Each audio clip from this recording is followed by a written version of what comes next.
Hello and welcome to Garb Studio. In this tutorial, I'll be showing you how to create this rain effect using Adobe Photoshop. So, without further ado, let's get started. I've already added the image that needs to have the rain effect. First, create a new layer using the plus icon under the layer panel. Change the foreground color to light gray and the background color is black.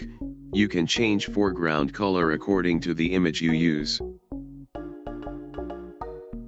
Then, go to the filter option in the menu bar, choose render, and select fibers. Adjust the variance and strength values as this and click OK.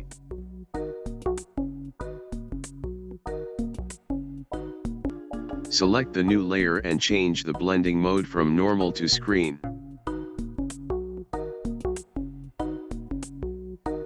Next, select the Create New Fill icon under the layer panel and choose Curves.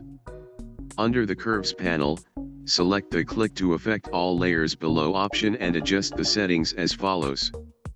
You can modify these settings based on your preferences.